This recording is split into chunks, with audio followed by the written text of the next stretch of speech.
all you rusty freaks. Just a quick note, this is not a video of great effects, editing and action. It's just a guide for new players. It's not action, not special effects, not booms, no action sequences, nothing like that. No, it's not one of those videos. Not one of these awesome videos. It's just real plain and basic guide. Crude even. Basic. Very basic. Oh, Jesus Christ, when am I going to stop? When am I going to stop saying I'm going to do this or I'm going to do that? What have I done? I feel like I've made a terrible, terrible mistake by saying I'm going to do a comprehensive Rust guide. On one hand, I said I'd do it, so I'm going to do it. And let's face it, it needs to be done. There's almost zero complete Rust guides out there. What we've got is a lot of Rust guides that are in the playthrough format, and I don't think everyone wants to watch someone play through. I think they want like an instruction manual that they can just look at. What is Rust? How's it done? What are the elements of it? And some, basic directions telling people where to go. So that's what I'm going to do. I mean, the playthrough guides like Drizza's solo survival guides, they're brilliant. A guy called GrobeMan guides and gameplay. I don't know that he's even a Rust YouTuber, but it's a good guide. Blootorials and the list, just YouTube Rust guides, and you'll see what I mean. But I really, really don't want to do this now. I am so burned out on Rust, and I'm not well health-wise. Anyway, enough moaning and groaning. I'm just going to do it. Okay, so what is Rust? Only the best game ever. I live and I breathe Rust. Rust is an amazing multiplayer survival game in which you begin naked with nothing but a rock and a torch. And from there, you need to survive cold, starvation, lack of water, wild animals, and worst of all, other survivors. That's other players. You can collaborate with other players, or you can murder them and steal their things, even though they might have helped you. The more you gather, the more you can make and build, and better weapons you can get. As you progress, you can build a simple basic shelter right up to a massive defensive fortress complete with high walls and auto turrets. You can roam around with friends, or you can roam solo. You can have epic gun battles, or you can sneak and ambush and use guerrilla tactics. No other shooter is better than this because of the sheer variety of scenarios and playstyles. You could be into fighting in an abandoned building versus guys with automatic rifles, or you could be in the snow biome just running from bears while primitive players shoot crossbow bolts at you. Oh shit, they laid a trap. One of them's waiting for you with a shotgun around the next rock. But really, you can roam the lands, or you can stay at home waiting for someone to pass by your base and sell them stuff out of like a shop. You can run a shop, yeah. One of the ultimate shows of force in this game is when you've got enough resources to raid other players' bases. It's not only explosives like C4 or rocket launchers. You can even sneak in and exploit weaknesses of their base because of your knowledge of base building, and do what they call a primitive raid using nothing but pickaxes or spears. It's really, really an incredible game. If your head is spinning with the possibilities, now imagine this. A deadly helicopter stalking you with a horrible arsenal of weapons. That's the NPC enemy.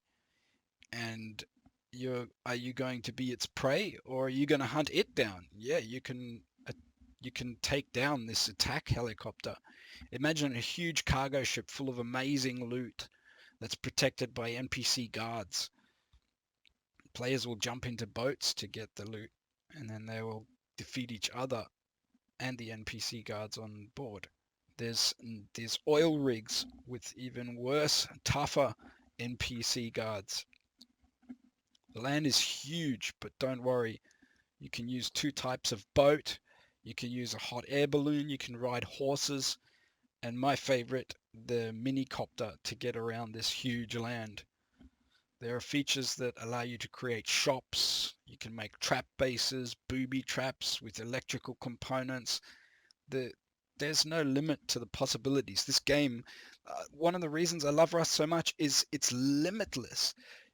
You can run around like a Robin Hood type vagabond with no base. You can just take each day as it comes. You can learn, or you could learn all the blueprints to make every item in the game. You can earn everything by making it, crafting it yourself, or you can just buy it in the outpost, or you can pay the iron price for it. You can get everything by murder. You can be the lone wolf or team up with a massive Zerg clan. You can have a team the size of a village if you want. You can build castles. Or you could just build a tiny little sneaky hidden base in the middle of a forest or the side of a cliff.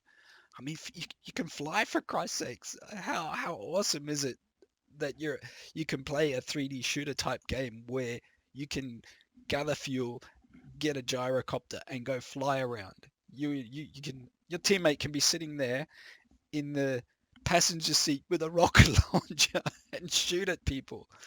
You could be a spy or a berserker. You could be James Bond or Rambo. You can be Jason Bourne or Johnny English.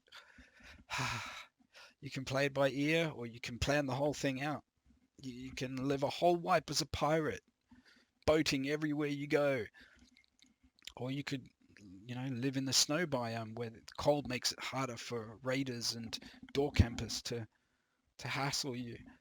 It's just never-ending possibilities. You can build high up on a rocky pillar. That's something I haven't done. 9,000 hours, and I've never built a base on one of those tall rocky outcrops on those giant rock pillar type deals. Or an iceberg base. You could become someone's slave. You could become someone's master. Rust. Comprehensive Rust Guide. I plan to make this the most complete and fundamental Rust guide. So by complete, I mean covering all stages and main elements of Rust, not all the details. That would be impossible. This guide will assume that you can and will know how to find resources like rustlabs.com, the Rust Wiki, specific YouTubers like Mr. Flack, Evil Wurst, Blootorials, which is Blueprint, Drizzza, Prince Vids, even, yes, Rust Headquarters, and even Rust Academy, because his earlier videos were the absolute best Rust guides out there. So don't bother with his fake bullcrap raids that he does now. Go back, and look at his earliest videos. Of course, some things are going to be out of date, but a lot of it is brilliant fundamental info. So you need to be able to look up details. I'm going to give an overview, which I think is missed in this game. I will be able to teach you the strategies, the reasons, the best practices, shortcuts, tips and tricks. For example, you would look up the specific cost and ingredients to make satchel charges to destroy a sheet metal door, but I'll explain to you why to actually use them or not use them. It was when I actually sat down to do the guide that I realized a comprehensive Rust guide with all the video in the background that matches what I'm voicing over, it would take months, and with my health shit that I'm dealing with, it's not going to happen. So I thought, okay, what is Rust and how do I explain it? I went back to basics of how I do most stuff. It's with cards, like I try to get a visual representation of it, and this is it. So you've got the game Rust. It's a PvP game with raiding that has a system for getting your stuff, and it's split into 3 tiers. The system is a blueprint system. You need blueprints of weapons and so on, and there's basic tier, mid-tier, and end game tier stuff, tier 1, 2, and 3. When you start Rust, your first objective is usually to get a base down, and you need to be able to build that base and to defend it. And to do that, you need tools, and to defend yourself, you need weapons or to steal stuff. And everything is made out of components and resources. So that's the cards I've laid out there. So there's going to be a bit of explanation of the blueprint, a bit of explanation of the 3-tier system. Like there's workbenches in the game, and there's going to be a tier 1 workbench, a tier 2 workbench, and a tier 3 workbench. For the blueprint system, there's going to be a research table. Little explanation of how you get off the beach to your first base, which they call a starter base. A little bit of explanation on how to build in the game, and a little bit of explanation on how to defend your base or hide your base or secure your loot. And then some explanation of the weapons in the game, the resources in the game, components in the game, tools, and finally a bit on PvP and a bit on raiding, but especially where to look this stuff up or who to go to for that stuff.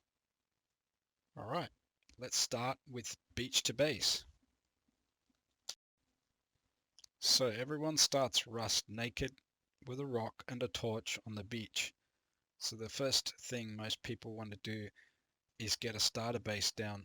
Now there's a lot of videos. Some Rust YouTubers have made videos. I've made a couple. One is called Rust How to Get Started from Beach to Base in 20 minutes. And the other one is called Rust How to Get Started Beach to Base 2. So you can watch other people do it. You can watch me do it. You can, just search YouTube. You get plenty of advice on how to get a starter base down. I'll just tell you basically there's 3 methods. Run inland as fast as you can, grab all the pickups on the way, make some tools, make a bow, get a base down. The second method is PvP snowballing method, they call it, because you snowball as in you kill one guy, get a better weapon, kill another guy, get an even better weapon, and so on. It's another way to try and gather resources enough to get a starter base down. And a third way has recently been explained by a YouTuber called Mr. Flack, and I don't know if that's really a third way, but it's definitely an alternative. Rather than me explain it, go check out his channel and look at it. It's just about using the ocean to get enough resources, and then you go to a monument called the Outpost, and you recycle there and get enough resources to build a base near the outpost. My biggest tip in the early starting phase of beach to base is use guerrilla tactics.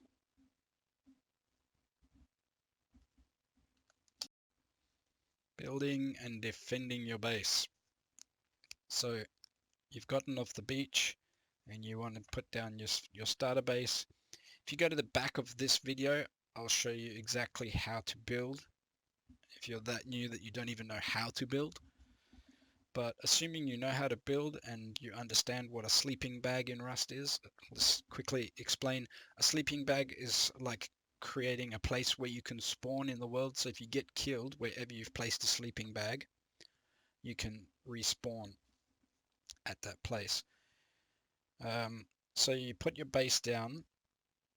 Some important aspects of a base are not having only one door to the inside of your base, because if someone kills you while their door's open, they can access everything. So you want to make a system of airlock or airlocks, which is multiple doors, so that you close one behind you, you open the next one, and so on. So that if someone kills you, they can't get further into your base. That's what they mean by airlock. You should also honeycomb the outside walls of your base, so that it's not a matter of just destroying one wall to get to your loot, but rather 2 walls or 3, the more the better. My advice on building bases is keep them small, keep a small core or where your primary loot is. The bigger your base, the more attractive it is going to be to raiders, but that's just my advice from roughly 9,000 hours experience. If you like big bases or you think bigger is better because it's stronger, I'm not going to tell you you're wrong. There's a million ways to play Rust. Regarding loot and how to secure it in your base, I can promise you one thing from all my experience. Hiding loot is better than trying to secure it behind strength or auto turrets or shotgun traps. Hiding your loot is always more successful at keeping it from raiders than just protecting it. A big element to bases, especially in the early stage of the game, are people trying to go deep. That expression always makes me laugh. It's when someone's camping outside your front door, you open your door, they kill you, and they've forced themselves into your base a little bit. And if people get flustered, they might open that second door trying to kill them, and then they get killed again. And the baddies are just forcing their way deeper and deeper into your base. Their objective is to go deep and get to your tool cupboard and your loot. So tool cupboard is a term you might not be familiar with. Go to the end of the video, check out the section on building and basic base building. I think that's about all I've got to say. If you want to know more about base building, check out videos by Evil Wurst and Drizzza and Prince Vids. Base building is a whole game in itself within Rust. Building the ultimate base. I think that'll do for now. I'll go on to the next section. Just an addendum to building and defending your base. So I explained sleeping bags are when you put one down, you can spawn there if you die. So as a part of defending your base, you should put several sleeping bags outside your base to deal with door campers and raiders.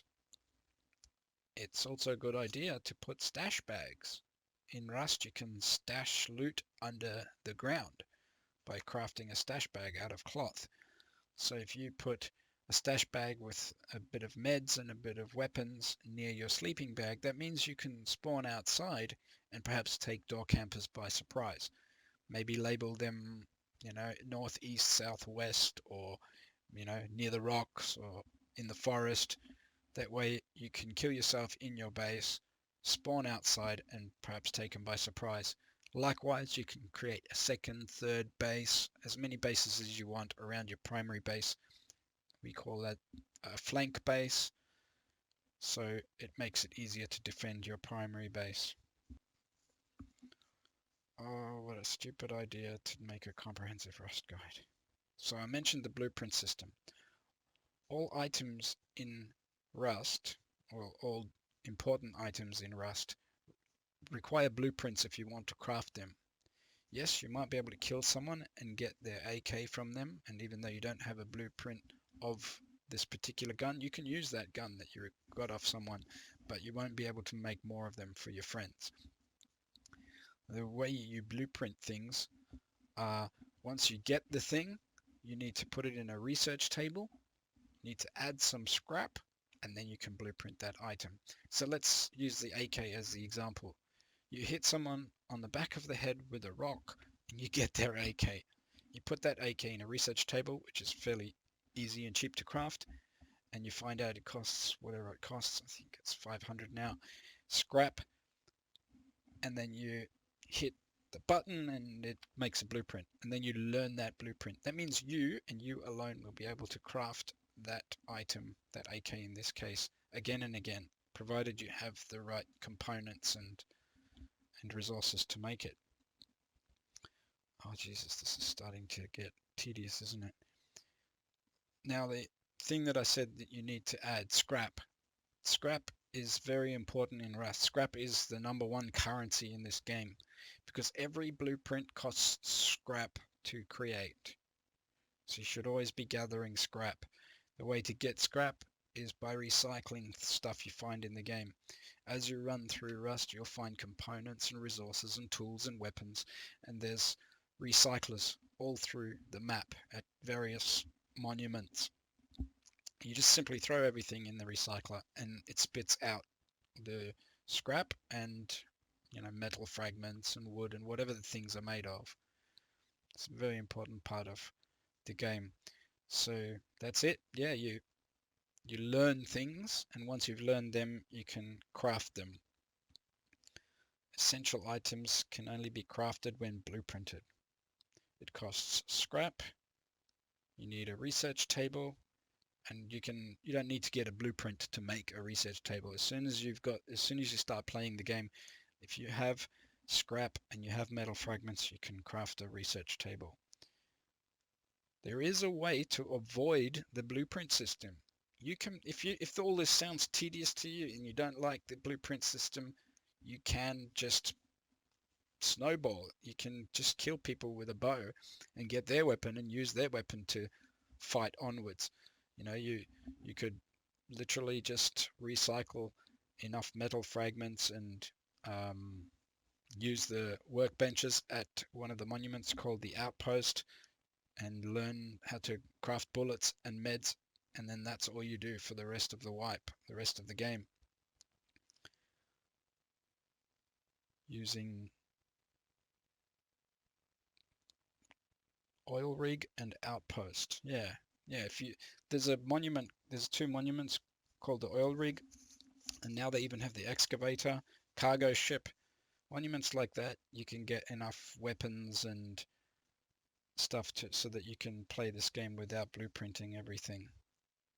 Min, Sa, bullet, meds. Yeah, the minimum things you'd want to blueprint is like a rifle, some bullets, and some meds. That way you can craft meds, bullets, and at least one kind of rifle. But yeah, you really could play the game without doing the whole learn everything. The 3-tier system in Rust is not a big deal. That Rust is split into 3 tiers is not a particularly important thing. You can't avoid it, or it doesn't matter if you're aware of it or not, but I'll just mention it anyway. It just means that weapons are very basic and crude, like made out of wood and stone, or wooden armor, or bone armor, obviously being tier 1. And then there's mid-tier stuff like armor made out of road signs and basic guns like a semi-automatic rifle. And then there's end game tier stuff, tier 3 stuff like metal armor and the assault rifle and a bolt action rifle. And to go with these 3 tiers, there's also 3 tiers of workbenches. Workbenches are what you need to craft items. So if you're not going to run around just taking other people's weapons to fight with, and you want to craft your own weapons and armor and meds, medical syringes, so that you can heal during a fight, you need a base, and in that base you need to have a workbench. Tier 1 workbench to make tier 1 stuff, tier 2 workbench to make tier 2 stuff, and so on.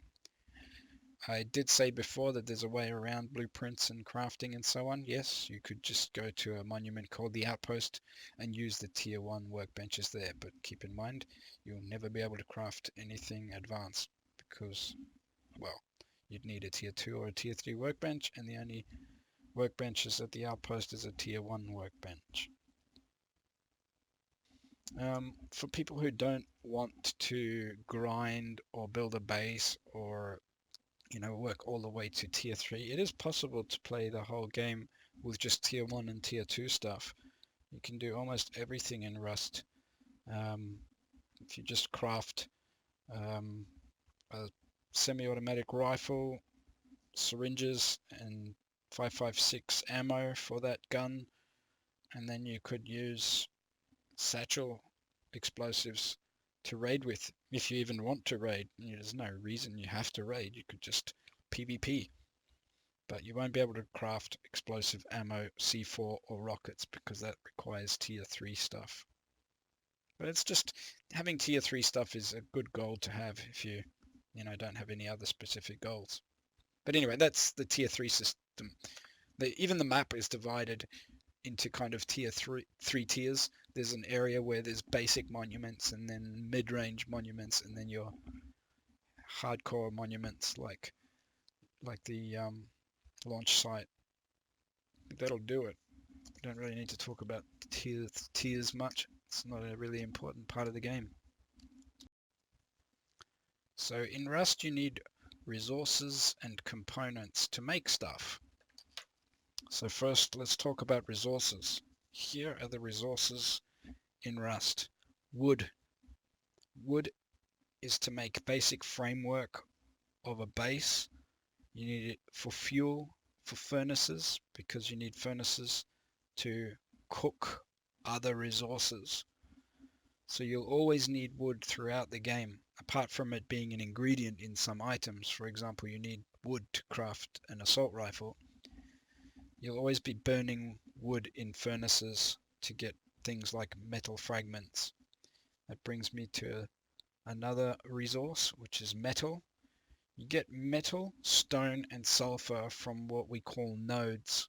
And these are specific looking rocks. You can't miss them in game. When you have a tool like a pickaxe, you can hit those and you get stone. Stone is for crafting, tier 1, tier 2 type bases and very basic tier 1 tools. Sulfur is another resource that you get by hitting a node with a pickaxe, and that's the primary ingredient in gunpowder. You can also get metal and high quality metal. Both come from a metal ore node, and these are primary, I don't know what to call them, ingredients or materials used to craft things and tier 2 and 3 bases. You're going to use metal fragments for a lot of stuff. Bases, doors, weapons, tools. It's one of the most important resources, but it's plentiful throughout the lands. Animals are scattered throughout Rust. They're one of the only sources of leather. The only other way you could get leather is by finding, someone's clothes and recycling it. So you'll want to kill animals because leather is important in crafting high-end armor. They also provide cloth a little bit, and more importantly, they provide fat, which, when mixed with cloth, gives you low grade. They also give food. Low grade is a very, very important resource. More important nowadays that we have vehicles like the minicopter and the boat. Low grade is found in red barrels throughout the game. You break the red barrel, you get a little bit of low grade. You also get this thing called crude oil. Crude oil can be refined down into low grade. And then low grade you're going to use throughout the game for crafting medical syringes and as fuel for the boats and minicopters and so on. I mentioned crude just now. Crude oil is this little black thing. You find a small refinery, or you can craft a small refinery, and you put it in there with some wood and you cook it up, and that makes more low grade. So yeah, you'll be wanting low grade throughout the game, because if you're making medical syringes or needing to fuel your vehicles, that's something you're going to be after all the time. Cloth is another big one. There's hemp growing throughout Rust, so you collect hemp. You can also get it from animals and through recycling various things.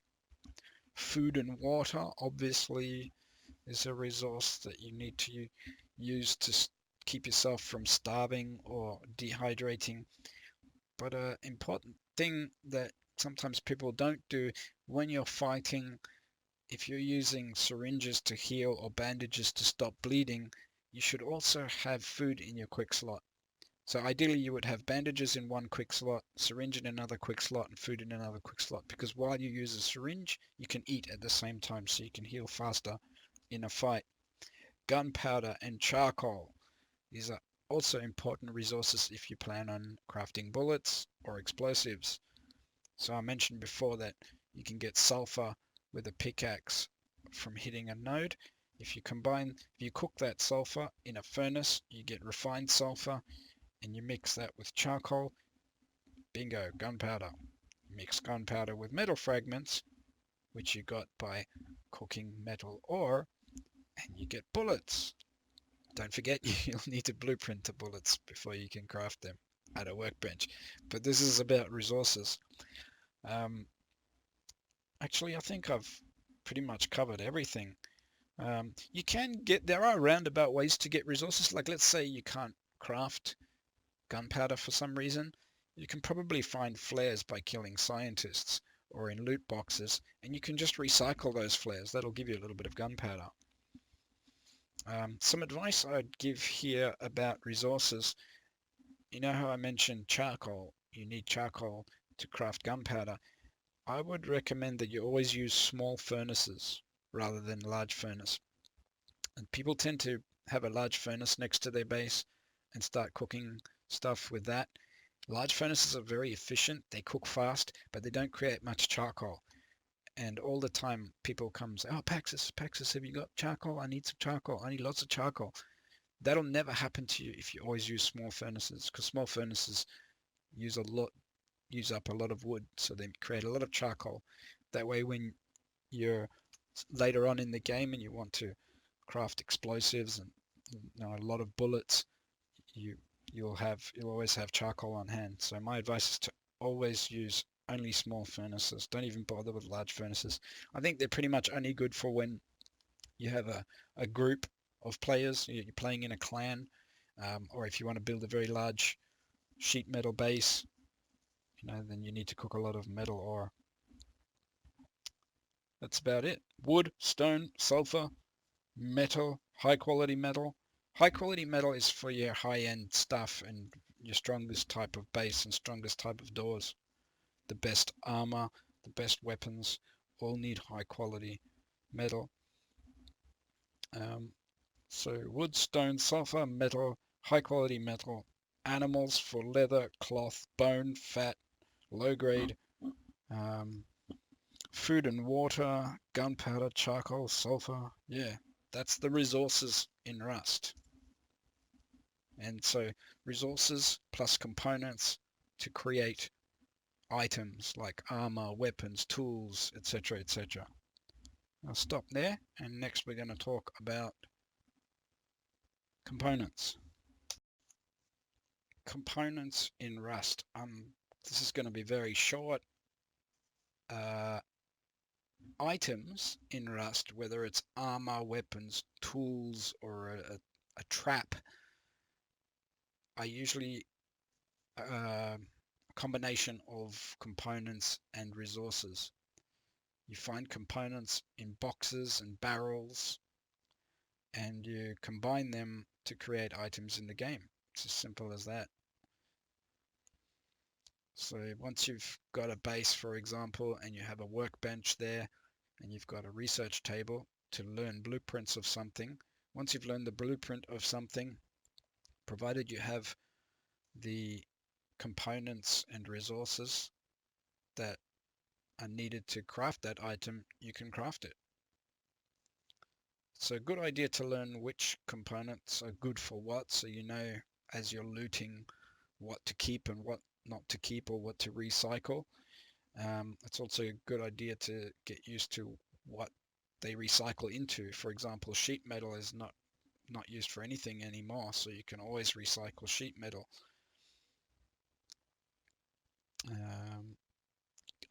Just a quickie tip, which most people are not aware of. If you're struggling with a particular component because you don't seem to find many of them, you can actually blueprint a lot of components. Let's say you're having a hard time finding springs, you can actually blueprint a spring and craft them. It's expensive, but yeah, they are craftable. I mean, blueprintable. Blueprintable? Yeah, that's it. Components, an important part of Rust to craft stuff. Tools. It's so obvious there's not really much point in talking about it. I mean, if you've played any computer games, you probably can understand what tools are for. When you first start out, all you need is wood and stone, and you can craft tools without blueprinting.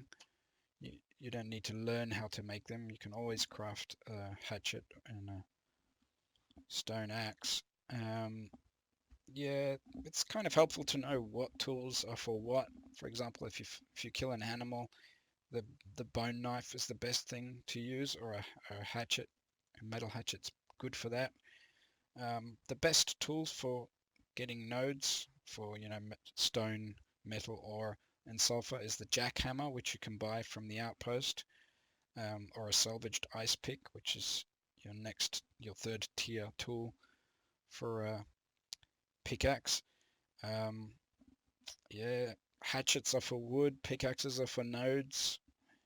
Um, uh, an honorable mention here is spears, shotgun shells, and flame arrows. While technically these are weapons or ammo, they you would use them as tools in a lot of circumstances. Let's say you want to break a tool cupboard. One of the best ways to do that, because it's silent, is with flame arrows. I know it's not technically a tool, but you will use it like that. Same with a spear. You will often use a spear to hit the soft side of a wall if you're raiding someone's base and you don't have explosives or you want to save explosives. And shotgun shells. Shotgun shells are great for destroying wooden doors on someone's base or a tool cupboard. Just keep in mind they can be noisy. Yeah, tools. You're going to need tools to acquire resources. Usually that's pretty much all they're for. Weapons. You could say that Rust is all about weapons. It's probably one of the most important thing in the game. So obviously you'd want to learn as much as you can about the weapons. I can't tell it. It would be a whole other video, a whole other tutorial. But basically my advice is to learn them all. There's servers you can go to do aim training. There's servers where you can fight other players. And my advice on weapons would be to always put flashlights on them, because you never know when you're going to get caught in the dark. It's not just nighttime that you need to worry about. You might be running away from someone and run into a tunnel where there's no light. There's also silencers or suppressors that have their uses in game. Just like everything else in the game, they are divided into tier 1, tier 2, and tier 3. So you can't craft a assault rifle on a tier 1 workbench. You'd need a tier 3 workbench to craft that because it's a tier 3 weapon.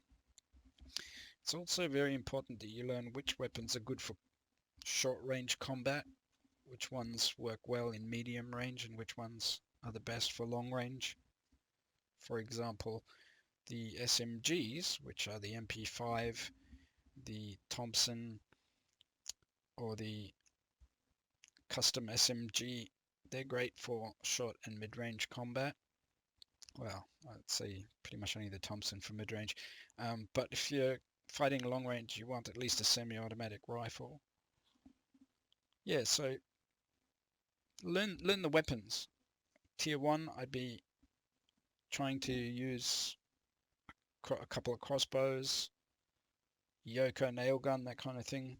Tier 2, I'd want a double barrel, a Python, a semi-automatic rifle. Tier 3, assault rifle, bolty, LR300. Yeah. Learn the weapons, watch YouTube videos, but you need to get good at knowing which weapon's best for what scenario. And you need to know another thing, yeah, you need to be able to recognize what they sound like. There's some of the early videos of Rust Academy show you all the weapons, what they sound like from far away, mid-range, and close up, because you really want to be able to recognize what weapon is what just by the sound of them. I'm getting tired of this. That's enough. You just learn the weapons. Yeah. Oh, Jesus Christ. Need to lie down. PvP. Now, some people think Rust is just a PvP game, but it isn't. It's an everything game. It's a game like Minecraft. It's a role-playing game. It's a treasure hunting game. It's a base building game. It's a hunting game. It's a survival game. And yes, it's a PvP game, but it's certainly not only PvP. But I can tell you that it's the reason most of us play Rust. So for that purpose, it is a PvP game. Again, this is a whole other tutorial. I'm just going to touch on some basics. You want to be good at PvP, obviously. The best tip for PvP in general is to learn the guns, learn their spray patterns, Learn to think like a special forces operator, because most PvP is won through ambush. Whoever sees the other person first usually wins. Never stand still in Rust. You can check out my PvP analysis videos. YouTubers like HJune, Trowsy, Beachills. There's too many to name. Most Rust videos are all about PvP. So watch those. Watch what they're doing. That's why I made the PvP analysis videos. Like I did one where I just analyze how Trowsy fights. Keep in mind that the number 2 killer of people in Rust isn't other players, but your own greed. Always expect that there's another player. Let's say you kill someone, don't just rush over to loot them. Check the area, make sure you've killed his friends too. Try to always fight from cover and persist. If you get killed, respawn, go back. Often the people will be, busy looting with their guard down. Just keep going back. Heal while fighting, and try to heal with food and syringes, not just syringes. So you should also have bandages available because there is bleeding in this game. If you get shot, you'll take the initial damage, but you'll also continue bleeding. So the thing you use there is a bandage. Bandage stops the bleeding, and then your second tier healing is a med syringe that gives you a lot of initial boost of health, and then a drip feed heal. Also use bags strategically. Sleeping bags, the respawn thing. If you're in a situation where you think you might die, throw down a bag so you can respawn nearby. Try to remain cool, calm, and collected. Maybe you just need to do a lot of PvP. Do whatever it takes for you to stay calm and not get pumped full of adrenaline, because that's what gets me killed the most, at least. You might be different, but I think most people, when they get, excited, pumped up, you start getting shaky from adrenaline, and then your PvP skill goes down the drain. Your control goes down the drain. So yeah, in a nutshell, never stand still. Use guerrilla tactics like ambush, hit and run. Don't forget to heal with syringes and food. Learn how other better PvPers fight. Try not to be greedy. Always expect there to be another player, and fight from cover. That's it. PvP in a nutshell by Paxus. Last of my cards is raiding. You could consider raiding like the last objective. And don't forget, Rust is an open-ended game. What you play Rust for, or what your goals are entirely up to you and different for everyone. For me, my ultimate goal usually is to raid. So to get all the way through tier 1, 2 to 3, so I end up with all the tier 3 stuff, the tier 3 weapons and the tier 3 armor, and then to go raiding. Raiding is simply breaking to other people's bases and stealing their loot. So some pointers on raiding are to raid small, because if there's nothing in there, you haven't really wasted much explosives. If you raid big, yes, the payoff might be higher, but if there's not much loot in there, you've wasted more than you've recovered. You don't need to be rich to raid as well. That's another point. I see all the time videos of people who, they search a base thoroughly and exploit weaknesses in the base design to raid with primitive tools like pickaxes. Try to be silent if possible. So let's say you don't have explosive ammo with a silencer on your weapon, which is a fairly quiet way to raid, although they've nerfed it recently. It's a lot louder. People can hear from closer than in the old days. And let's say you're a solo player and you've got C4 and you know it's going to take 2 C4 on this particular stone wall to blow your way in. If you throw those 2 C4 and blow your way in, guarantee there's people going to be coming from all over the place to see if they can jack you. They want to hijack your raid. So what I might do is throw 1 C4 and then leave the area. Wait for a while. Go do something else. Go hit some barrels, loot some boxes, or take a break. Come back in 15 minutes. Come back in half an hour. Then throw the second C4. Wall breaks. You run in. You loot as quick as possible and run away. It's the smash and grab method. If you're doing proper raiding with friends and so on, there's some very important things to always do. Preparation, preparation, preparation. So maybe even write up like a checklist, like a raid checklist, so that whenever you go raiding, you run through the checklist. Do we have booms? Do we have a means to hide? Do we have a means to respawn? Do we have spare kits? Do we have bags? Do we have doors with code locks? Do we have ladders? Do we have a spare TC to put down? Are we using an auto turret? Have we got it? Have we got flame arrows so that we can break the TC as soon as we get to it? Does everyone know their jobs? What do we do if this goes wrong? Know all this stuff before you head out. And then everyone should know their job too. Like as soon as you get there and start rocketing, whoever's the designated lookout should be in position and looking out. And when you break through, don't everyone all rush in and start looting, because that's when someone will come along and they'll kill you and then they'll get everything. And then you'll rage quit. Actually, my number one tip through all of this Rust is to just be happy running naked with a bow. I swear, nothing is more fun than killing a geared guy when you're naked with a bow. So that way too, if you lose stuff, you don't care because you can always run naked with a bow again. But anyway, this is about raiding. So my tips are raid small bases to medium bases rather than large ones. Know your jobs if you're raiding with friends. Be prepared. Check your raid checklist.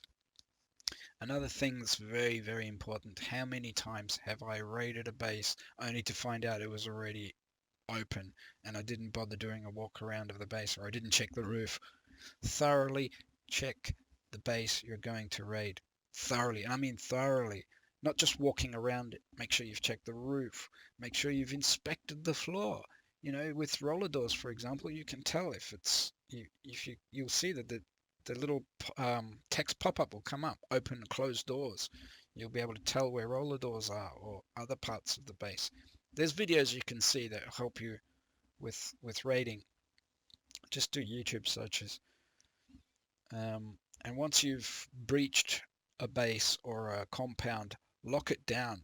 You know, maybe you can place an auto turret, although that might be harder nowadays because I believe very shortly you're going to have to use electricity to even run auto turrets. But if you can, destroy the tool cupboard as soon as possible, because that way you can place your own doors and lock the base so you can loot at your leisure.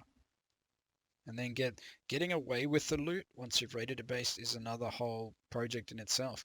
Just because you've raided doesn't mean you have to run away with the loot. You could just stay there and log off, or you could stay there and wait half an hour until everyone's given up and then take the loot home. But yeah, raiding can be the most fun, exciting part of Rust. If you are doing it loud and not the stealthy way I mentioned before, be prepared for hijackers to turn up. It can be the most fun because you'll be getting PvP and the raid. Yeah, raiding. Boom, I've finished. So this is my fundamental overview of everything in Rust. I think now I'm going to go into a few details, but not many, because the whole point of this I want to give you is an overview, what Rust is, what there is to do in it, and what everything is for, but more importantly to point you to the resources to find out more. Obviously YouTube is going to be your biggest resource to find any more information out, but the biggest one, if you're not aware of rustlabs.com, you need to check out rustlabs.com, because this is where you can see every weapon in the game. Remember I said you should know which weapons are good for mid-range and which weapons are good for long range? If you look at rustlabs.com and then look at the SMG, it gives you all the stats. It tells you what it's used to craft it. It'll even tell you how long it will take to decay. If you drop it on the ground, it'll take 40 minutes before it despawns. All this information you can get from rustlabs.com. There's a Rust wiki too. Yeah, I wouldn't really be. I'm not that familiar with it. It's probably just as good for looking stuff up.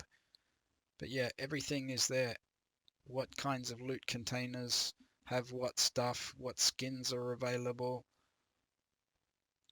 and battle metrics. So if you want to check out servers, see what populations are on them, what players are on what servers, it's called battlemetrics.com.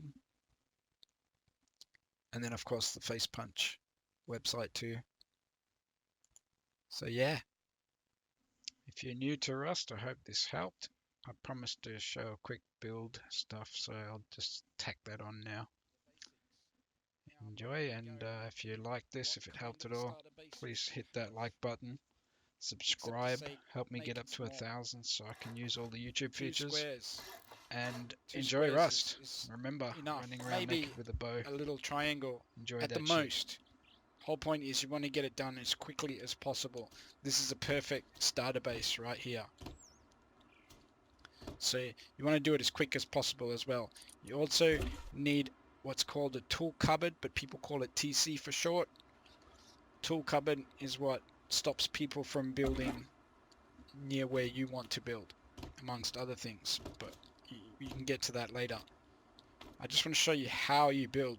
You need two things, and it both costs wood. This is wood in my inventory. So first you need a building plan, which is, if you hit tab, common, there's a building plan, or tools, building hammer.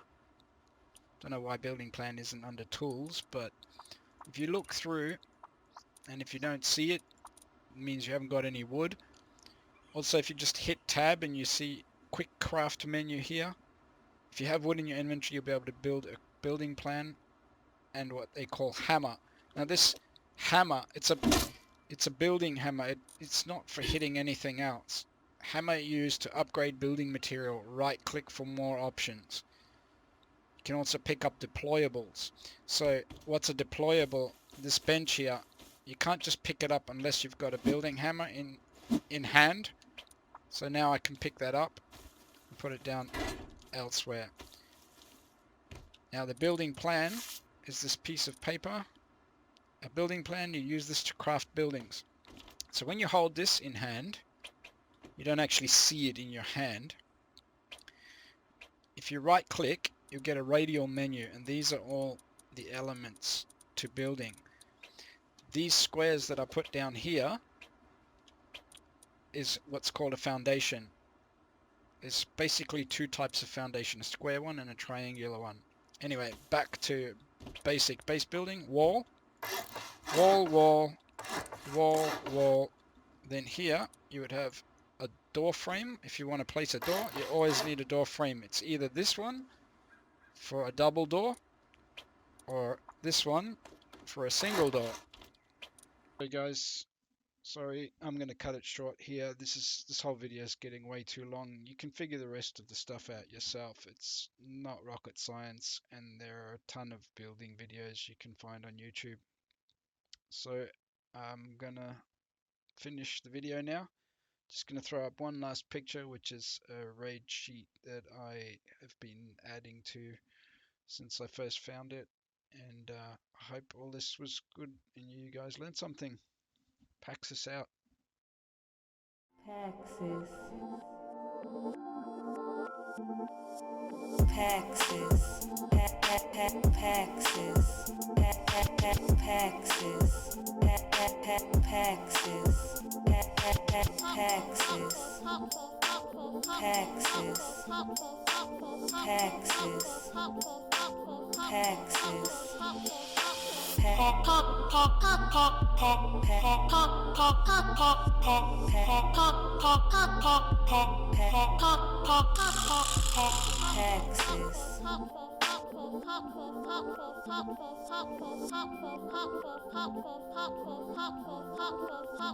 Paxus.